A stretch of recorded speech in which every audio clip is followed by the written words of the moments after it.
తెలంగాణ ప్రాంతంలో పెరిగినటువంటి పద్ధతులు కాబట్టి మనం శాఖ ఉన్నటువంటి ప్రతి గ్రామం మన కమిటీ నాయకులు ఉన్నటువంటి ప్రతి గ్రామంలో ఈ సర్వేని నిర్దిష్టంగా ఏరియాల వారీగా చేయాలి.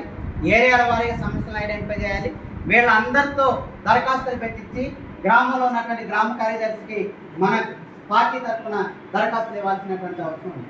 గ్రామ కార్యదర్శి రియాక్ట్ అయ్యేటటువంటి దాన్ని బట్టి అవసరమైతే ఎంఆర్ఓ ఆఫీస్ దగ్గరికి వాళ్ళందరినీ తీసుకొచ్చి దరఖాస్తులు ఇప్పించేటటువంటి ప్రయత్నం చేయాలి. అధికారుల నుంచి సానుకూలమైనటువంటి స్పందన లేకపోతే బాధితులందరితో ఎంఆర్ఓ ఆఫీసులను ఎండిఓ ఆఫీసులను ముట్టడి చేయడం కోసం రానున్న కాలంలో కార్యాచరణని తీసుకోవాల్సినటువంటి అవసరం ఉంది. అలాంటి కార్యాచరణకి మీరందరూ సిద్ధం కావాలని కోరుకుంటూ ఈ అవకాశం ఇచ్చినందుకు ప్రత్యేకమైన ధన్యవాదాలు.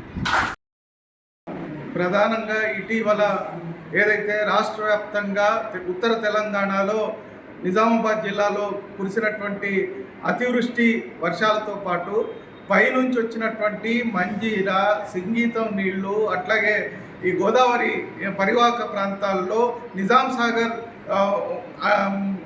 ఫ్లడ్ వాటరు వీటివన్నిటి మూలంగా సుమారు 48-50 వేల ఎకరాల పంట నష్టం నిజామాబాద్ జిల్లాలో జరిగింది.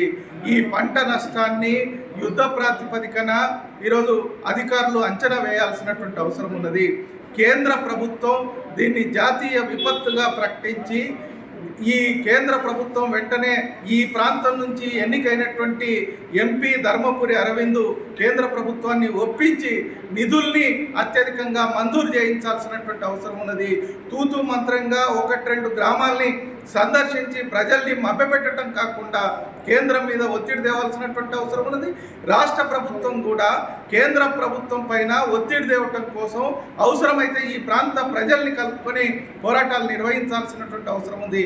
అదేవిధంగా కేంద్రం పైనే ఆధారపడకుండా ఇప్పటికే ఆస్తి నష్టం సంభవించినటువంటి అనేక మంది రైతులు పేదలు ఈరోజు ఇండ్లు కూలిపోయినటువంటి వాళ్ళు ఉన్నారు. ఇండ్లలో బురద మట్టి చేరుకున్నటువంటి పరిస్థితుల్లో అనేక మంది ఆర్థికంగా నష్టపోయారు. అట్లాగే రైతుల యొక్క కరెంటు మోటార్లు కాలిపోయినాయి. అదేవిధంగా ఈరోజు రైతులు పండించినటువంటి పంట ఏమాత్రం చేతికొచ్చేటువంటి పరిస్థితి లేదు. కాబట్టి ఇట్లాంటి వాళ్ళకి తక్షణం ఉపశమనం కల్పించాల్సినటువంటి అవసరం ఉంది. పర్యటనలతో ప్రభుత్వం కాలయాపన చేయకుండా వెంటనే వాళ్ళని ఆదుకోవాలని, లేకపోతే రాబోయే కాలంలో ప్రజల పక్షాన రైతుల పక్షాన సిపిఎం పార్టీ పోరాటం చేస్తుందని తెలియజేస్తాం. निज़ामाबाद डिस्ट्रिक्ट में ये 7-8 दिन के पहले जो पानी से गोदावरी मंजीरा ये पूरा पानी ज़्यादा होके जो खेता डूब गए, खेतों से बहुत कुछ नुकसान हुआ. वो नुकसान हुआ सो खेतों के किसानदारों को हेक्टर को 25,000 उनको नुकसान के पैसे देना बोल के सीपीएम पार्टी से हम ये इस हुकूमत को गुजारिश कर रहे. और जो गिर गए सो घरा हैं वो घरों को भी नुकसान के ये बराबर करना और इंदिरम्मा घर का लोन देना.